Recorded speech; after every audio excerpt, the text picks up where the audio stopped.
हाँ बच्चों, आज हम चाल के बारे में पढ़ेंगे। तो आइए देखते हैं चाल क्या होता है ना। तो जैसे हम लोग घर से अगर हम लोग को स्कूल जाना है तो हम लोग अगर पैदल जाएंगे तो अधिक समय लगता है, और साइकिल से जाते हैं तो पैदल की अपेक्षा जो है वो कम समय लगता है। तो इससे हम लोग के समय का बचत होता है। तो यह भी कह सकते हैं जो पैदल है उसकी जो गति है वो धीमी होती है, जबकि साइकिल और स्कूटर की जो या बस की जो गति है वो पैदल पैदल पैदल की गति जो पैदल में लगने वाली गति है उसकी अपेक्षा क्या होती है, तेज गति होती है। इसकी तुलना करने के लिए हम लोग एकांक समय में उस समय में कि हम लोग तय की गई दूरी को ज्ञात करते हैं, जिसे उसे ही हम लोग चाल कहते हैं ना। तो आइए देखते हैं चाल कैसे निकालते हैं ना, कि हम लोग इतने समय में कितना दूरी तय किए हैं उसको ही हम लोग चाल कहते हैं ना, एकांक समय उसी को बोलते हैं। तो तय की गई दूरी बटे लिया गया समय है ना। तो यदि हम समझ लेते हैं 500 मीटर की दूरी है वो हम लोग 50 सेकंड में तय करते हैं। तो चाल बराबर 500 मीटर में हम लोग 550 सेकंड की दूरी हम लोग क्या किए, 500 मीटर की जो दूरी है उसको हम लोग 50 सेकंड में क्या किए, तय किए है ना। तो 10 मीटर सेकंड होता है। तो चाल का ऐसा ही मात्रक होता है, वो कितना होता है, मीटर सेकंड है, ऐसा ही मात्रक उसका है ना। अब देखते हैं एक समान गति और एक असमान गति। तो हम लोग यहाँ 10.6 और ब में को हम लोग ध्यानपूर्वक देखते हैं। तो एक है वायुयान और एक है कार की गति है ना। उन दोनों में क्या होता है, जो वायुयान है वो प्रत्येक घंटे में समान दूरी तय करती है, लेकिन जो कार है वो प्रत्येक घंटे में समान दूरी तय नहीं करती है। तो जो वायुयान की जो गति है वो एक समान गति करती है और जो कार की जो गति है वो असमान करती है। तो यही है, यदि जो कोई वस्तु है वो समान समय में समान गति तय करती है उसको एक समान गति, और यदि कोई वस्तु जो समान समय अंतराल में असमान दूरी तय करती है तो उसे हम लोग असमान गति कहते हैं। ये क्वेश्चन आप लोग बनाओगे। अब देखते हैं बल। जैसे हम लोग को कोई भारी संदूक है या फिर कोई दरवाजा को खोलने बंद करने के लिए हम लोग दरवाजा को धक्का लगाते हैं, ढकेलते हैं या खींचते हैं। तो ऐसा हमारा जो दैनिक जीवन है उसमें बहुत सारी क्रियाएं होती हैं जिसमें हम लोग को वस्तुओं को हटाना रहता है, उन्हें ढकेलना रहता है, खींचना पड़ता है। तो इसी को हम लोग क्या कहते हैं, बल कहते हैं। बल का जो ऐसा ही मात्रक होता है वो न्यूटन है, जिसे महान वैज्ञानिक जो सर आइजैक न्यूटन के सम्मान में क्या है रखते हैं। इसको हम लोग संक्षेप में एन के द्वारा क्या करते हैं, डिनोट करते हैं। अब देखते हैं बल के प्रभाव। तो चाल में परिवर्तन। यदि कोई स्थिर फुटबॉल है, अगर उसको हम लोग इस फुटबॉल को हम लोग को क्या करना है, गतिशील करना होता है, तो हम लोग उसमें क्या करेंगे, बल लगाएंगे। वैसे ही लुढ़कती हुई गेंद के चाल में परिवर्तन करने के लिए हम लोग को उसमें क्या करना पड़ेगा, बल लगाना पड़ेगा। इसी प्रकार यदि वस्तु की गति की दिशा में अगर हम लोग बल लगाया जाए तो वस्तु की जो चाल क्या होती है वो बढ़ जाती है, जबकि विपरीत दिशा में अगर बल लगाने पर उसमें जो चाल है वो क्या हो जाती है, कम हो जाती है। जैसे कि साइकिल की स्पीड बढ़ाने के लिए हम लोग को क्या होता है, पैडल में अधिक बल लगाना रहता है, जबकि उसको जो है रोकने के लिए क्या करना पड़ता है, रोकने के लिए ब्रेक द्वारा विपरीत दिशा में हम लोग उसका क्या करते हैं, बल लगाते हैं ना। वैसे ही पेड़ से टूटकर जो फल है वो नीचे की ओर ही गिरता है, उसमें किसी बल के प्रभाव के कारण ही ऐसा होता है ना। पृथ्वी की जो प्रत्येक वस्तु है वस्तुओं को अपनी ओर क्या करता है, वो खींचता है, वो गुरुत्वीय बल कहते हैं। उसी को क्यों खींचता है, वो गुरुत्वीय बल के कारण कहते हैं। इस गुरुत्वीय बल को उस वस्तु का हम लोग क्या कहते हैं, भार कहते हैं। अब देखते हैं क्रियाकलाप। टेबल में 50 सेंटीमीटर की ऊंचाई से हम लोग कंचे को गिराते हैं, फिर उस कंचे का टेबल से टकराने की ध्वनि को सुनते हैं। फिर इस कंचे को हम लोग 100 सेंटीमीटर की ऊंचाई से गिराकर टकराने वाली ध्वनि का आवाज़ सुनते हैं, ठीक है। तो क्या करेंगे, पहले ध्वनि की तुलना में तीव्र होती है, जो हम लोग 50 सेंटीमीटर से गिराए हैं तो वो कम रहेगी उसकी ध्वनि, जबकि 100 सेंटीमीटर में जो क्या है वो ऊंचाई से गिराने में कंचे को अधिक क्या है, ज़्यादा तेज रहेगा, क्योंकि उसको गिरने में क्या लगता है, अधिक समय लगता है, और अधिक समय तक गुरुत्वीय बल लगने के कारण उसकी चाल में क्या हो जाती है, बहुत देर तक गुरुत्वीय बल लगता है तो उसके चाल में क्या हो जाती है, भी वृद्धि हो जाती है। ये आप लोग पढ़ोगे आइजैक न्यूटन, इसको आप लोग पढ़ना खुद से है ना। उसके बाद है गति की अगर दिशा में आप देखना, फुटबॉल का मैच होता है तो उसमें एक गोलकीपर होता है, तो वो जो है उसको फुटबॉल को गोल करने से रोकना होता है ना। तो वही फुटबॉल पर जो धक्का लगता है तो क्या होता है, फुटबॉल की गति की दिशा में की दिशा क्या होती है, बदल जाती है। वैसे क्रिकेट में देखना, मतलब बॉल को बैट से अगर हिट करते हैं हम लोग तो गेंद की जो दिशा है वो क्या होती है, बदल जाती है। तो बल द्वारा वस्तु की दिशा में भी हम लोग क्या कहते हैं, परिवर्तन कर सकते हैं। वैसे आकार तथा आकृति में परिवर्तन, एक रबर की गेंद लेते हैं, देखते हैं गेंद में क्या परिवर्तन। अगर गेंद को हम लोग ऐसे दबा देते हैं तो वो क्या हो जाती है, उसकी आकृति जो क्या है वो बदल जाती है ना। वैसे गूथे हुए आटे को छोटे छोटे गोला लेते हैं, उसको अगर हम लोग बेलन से बेलते हैं तो रोटियां क्या है, बड़ी बन जाती है ना, मतलब बदल जाती है। इसी प्रकार बल का जो प्रभाव है वो अतः बल के आकार आकृति में जो बल है वो वस्तु के आकार और आकृति में क्या करता है, परिवर्तन करता है। बल मतलब लगाकर हम लोग वस्तु की आकृति आकार में परिवर्तन मतलब कर सकते हैं। जिसमें का कुछ उदाहरण जो है आपके चित्र 10.2 में दिया है, उसको आप लोग देख लेना। ये क्वेश्चन आप मेरे को बना के भेजोगे।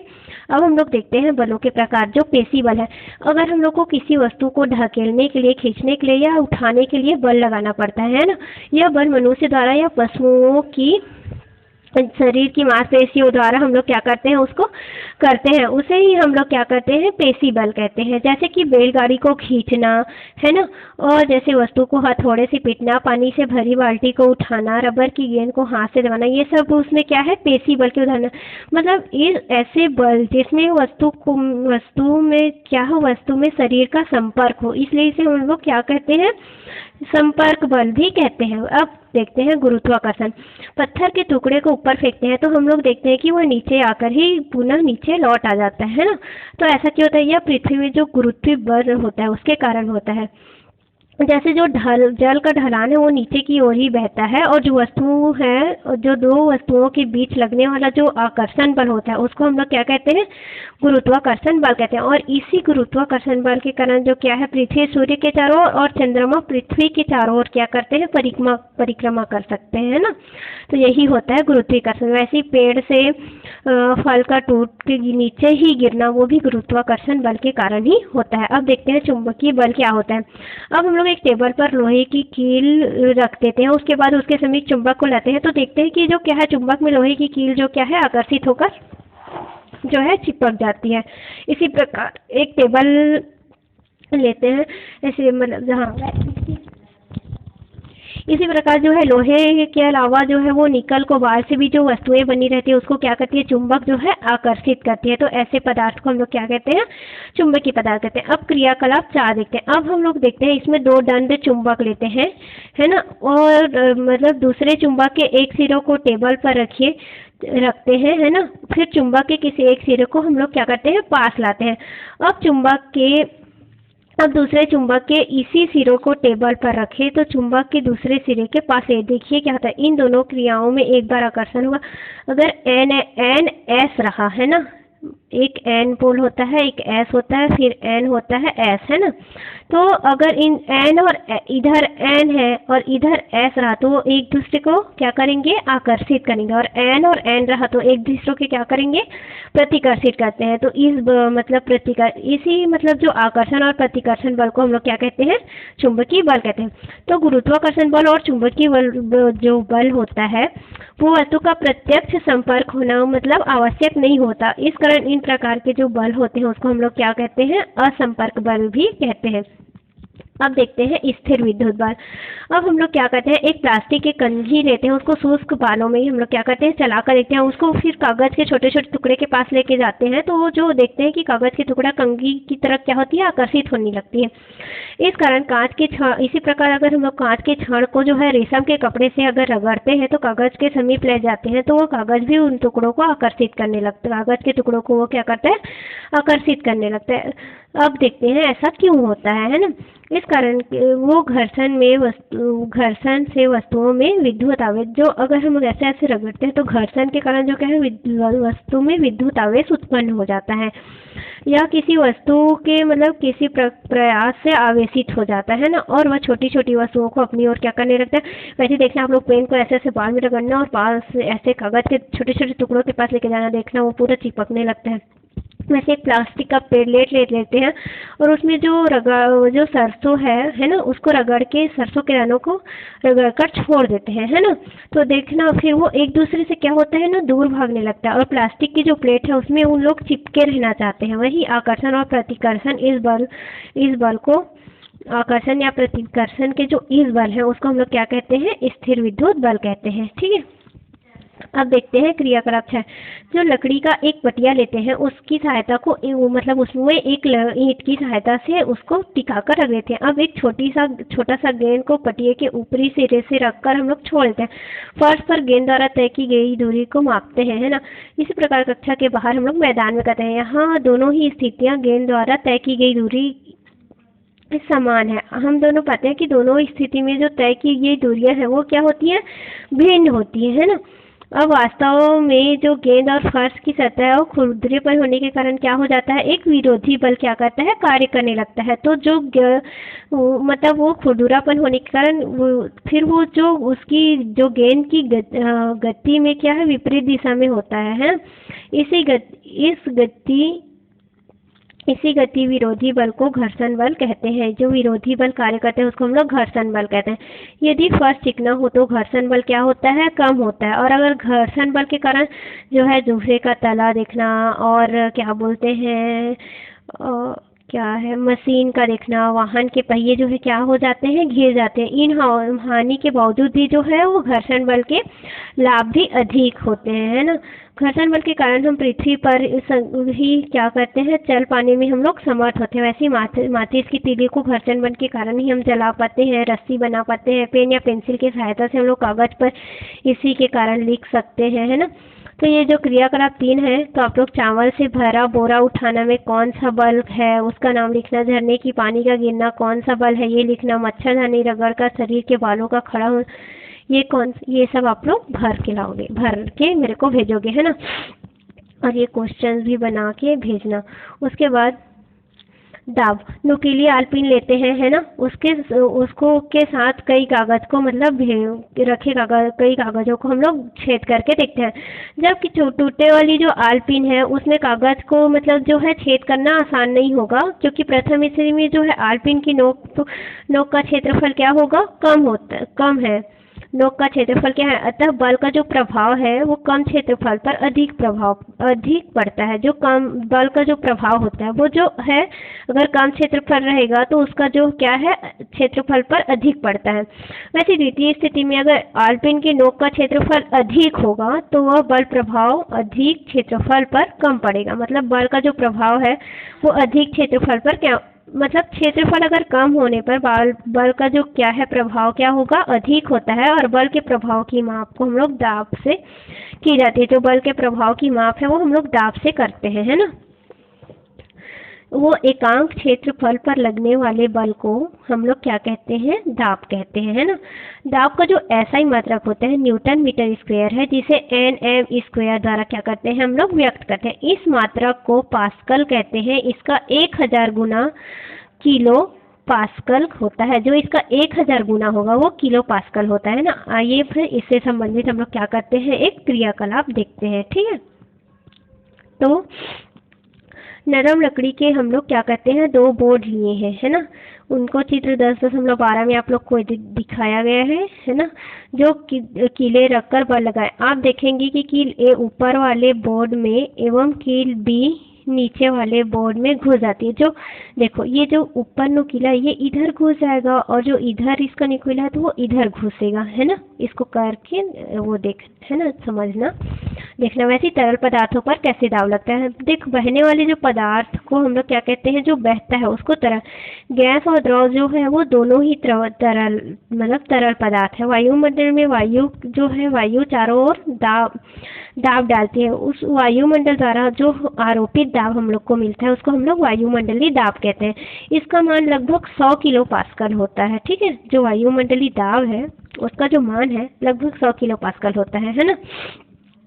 अब देखते हैं क्रियाकलाप 8। इसको क्रियाकलाप की सहायता से हम लोग समझेंगे। एक पतली चादर वाले टीन का हम लोग एक वायुरुद्ध क्या करते हैं, डिब्बा लेते हैं। फिर उसको ढक्कन निकाल कर उसमें क्या कर लेते हैं, थोड़ा सा पानी भर लेते हैं। फिर ठीक है, फिर उसमें जो भरा पानी है वो क्या होता है, उबलने लगता है और डिब्बा भाप से पूरी तरह क्या हो जाता है, भर जाता है। अब उसको ढक्कन लगाकर हम लोग उसको ठंडा करने देंगे। देखेंगे कि हम लोग डिब्बा के चारों ओर से, डिब्बा जो क्या है चारों ओर से पिचक जाता है। इसका कारण यह है कि वो गर्म करने से पहले डिब्बे के अंदर और बाहर की वायु डिब्बे की दीवार पर समान दाब डाल रही थी। मतलब जो पहले डिब्बे के अंदर और बाहर की जो वायु है डिब्बे के दीवार पर समान दबाव डाल रही थी। फिर पानी के खोलने पर वायु का स्थान भाप ने ले लिया। ठंडा करने पर अधिकांश भाप पानी में बदल गई। फलस्वरूप डिब्बे के अंदर का दाब वायुमंडलीय दाब से क्या हो गया, कम हो गया। अतः डिब्बा क्या हो गया, पिचक गया। ठीक है। अब वायुमंडली के ऊपर ऊपर जाने पर वायु की मात्रा वायुमंडल के ऊपर जाने पर वायु की मात्रा क्या होती है, घटने लगती है, जिसके कारण जो वायु दाब है वो क्या होता है, कम होने लगता है। यही कारण है कि ऊंचे पहाड़ पर जाने वाला व्यक्ति बेचैनी का अनुभव करता है। कभी कभी उसके नाक से रक्त भी बहने लगता है। पृथ्वी की सतह पर जो है वो हमारे शरीर में रक्त वाहिनियों के बहने वाली रक्त वाहिनियों पर दाब डालता है। जो पृथ्वी की सतह पर हमारे जो शरीर की रक्त वाहिनियाँ जो बहती हैं, तो बहने वाली जो रक्त होती है वो रक्त वाहिनियों पर क्या करते हैं, दबाव डालने लगते हैं, जो वायुमंडलीय दाब के बराबर होता है। ऊंचाई पर जाने पर वायुमंडल दाब क्या होता है, कम होने लगता है ना। किंतु रक्त वाहिनियों पर रक्त का दाब वायुमंडलीय दाब से क्या होता है, अधिक हो जाने के कारण ही रक्तवाहिनियों में रक्त क्या होता है, निकलने लगता है ना। रक्तवाहिनियों पर जो रक्त का जो दाब है वो वायुमंडलीय दाब से क्या हो जाता है, अधिक हो जाता है। इसी कारण रक्तवाहिनियों से रक्त क्या होता है, वो निकलने लगता है। अब देखते हैं द्रव का दाब। द्रव को जिस बर्तन पे रखते हैं, द्रव उस बर्तन की दीवार तथा तली पर दाब डालता है ना। जैसे द्रव को हम लोग किसी बर्तन में रखते हैं तो वो द्रव उस बर्तन की दीवार और जो तली रहती है उस पर तो गहराई के साथ या जो दाब है, जितनी गहराई रहेगी उसके साथ वो उसका जो क्या है, दाब बढ़ते जाता है। अब क्रिया कर देते हैं। टीन का अगर हम लोग एक डिब्बा लेते हैं, उसकी दीवार पर हम लोग कील से एक छेद बनाते हैं, है ना। फिर डिब्बे में पानी भर देते हैं, फिर वो छेद पानी से निकलने लगते हैं, है ना। उस छेद से जो क्या है, पानी निकलने लगता है। अब उस छेद पर हम लोग उंगली रख देते हैं। तो हम अगर उंगली रखते हैं तो एक बल का क्या है, अनुभव होता है ना। तो अब जो है दीवार पर बने छेद को मोम से हम लोग क्या कर देते हैं, बंद कर देते हैं। फिर उसकी तली पर हम लोग क्या करते हैं, एक छेद बनाते हैं, है ना। फिर उस डिब्बे में फिर से पानी भरते हैं तो पानी छेद से निकलने लगता है। अब छेद पर उंगली रखते हैं तो इस बार भी आप उंगली के पर एक बल अनुभव, फिर उस टाइम भी हमको एक बल अनुभव होता है। इससे सिद्ध होता है कि द्रव का दाब बर्तन में सभी दिशाओं में लगता है, मतलब हर तरफ बल का दाब लगता है ना। अब हम लोग देखते हैं क्रिया कला। हम लोग लगभग 30 सेंटीमीटर भुजा वाली यू नली लेते हैं, है ना। इस नली में चित्र 10.14 की भांति लकड़ी के एक तख्ते पर जड़ दीजिए, है ना। जो ये लकड़ी का तख्ता दिख रहा है उस पर हम लोग क्या कर दिए, जड़। नली में कुछ जल भरते हैं। हम देखते हैं कि यू नली की दोनों भुजाओं में जल का तल जो क्या है वो है, समान होता है ना, ऊंचाई पर रहता है, समान ऊंचाई पर है अभी जल का, है ना। अब कुछ हवा फूकिए। हम देखेंगे कि यू नली की जिस भुजा में हवा फूकी जाती है उसमें वायु दाब अधिक हो जाने के कारण जल का तल क्या है, नीचे चला जाता है। अब यहाँ से हम लोग देखो, इसमें हम लोग क्या किए, मतलब हवा फूकते हैं तो जो ये पानी का जो लेवल है वो कम होते जाता है ना, है ना। तो फिर उसमें वायु दाब क्या होता है, अधिक होने के कारण वो जो जल की जो तली है वो क्या होती है, नीचे चला जाता है। अब धीरे से रबर की नली द्वारा कुछ हवा मुंह में खींचकर बाहर निकालिए। तो वो देखना कि मुंह से खींचते हैं, ये तो हम लोग फूक रहे हैं, फिर खींचते हैं, है ना, उसको बाहर निकाले तो यू नली की उस भुजा में जल का तल ऊपर उठ जाता है ना। अगर हम लोग उसको खींचेंगे तो इधर देखो, इधर कम हो गया था, अब ऊपर खींच रहे हैं तो जो तल की जो ऊपर है वो क्या होता है, ऊपर उठ जाता है। यह उपकरण मैनोमीटर के सिद्धांत को दर्शाता है। यह जो उपकरण है वो मैनोमीटर का सिद्धांत को क्या करता है, इस उपकरण का जो उपयोग है दाब के अंतर को मापने के लिए। जो दाब का अंतर है इस उपकरण का जो उपयोग है हम लोग दाब के अंतर को मापने के लिए करते हैं। इसी प्रकार समुद्र के अंदर जल दाब डालता है ना, समुद्र के अंदर जो जल है वो दाब डालता है। जो जो हम समुद्र के अंदर गहराई में जाते हैं जल का दाब क्या है वो बढ़ता है। यही कारण है कि समुद्र की गहराई में जाने वाले गोताखोर विशेष प्रकार के जो क्या करते हैं, सूट पहनते हैं। देखना जो समुद्र में जाते हैं ना उन्हें वायुमंडलीय दाब को बैरोमीटर से हम लोग क्या करते हैं, माप सकते हैं, है ना। वाहनों के पहियों में हवा का एक निश्चित दाब रखा जाता है। वाहनों में देखना हम लोग एक लिमिट मतलब हवा भरवाते हैं, है ना। फिर पहियों में हवा का दाब मापने वाले उपकरण का उपयोग वाहनों के पंचर बनाने एवं पहियों में हवा भरने वाली दुकानों में होता है ना। देखना आप लोग कि कितना हवा चाहिए वो चेक करने का एक मशीन होता है। कुछ वाहनों में टायर में आवश्यक वायु दाब निम्न, जैसे स्कूटर में 110 से 190 किलो पास्कल चाहिए, कार में 140 से 170 किलो पास्कल, ट्रक में 450 से 530 किलो पास्कल, है ना। ये आप लोग का ख़त्म हो गया। ये क्वेश्चन आंसर पूरा बताना, ये हमने सीखा, आप लोग अच्छे से पढ़ लेंगे, है ना। और इन सब का उत्तर लिखेंगे। मैं जितना होमवर्क दी हूँ आप लोग करके मेरे को भेजना, और नहीं हुआ तो फिर मैं बताऊंगी आप लोग को, और है ना।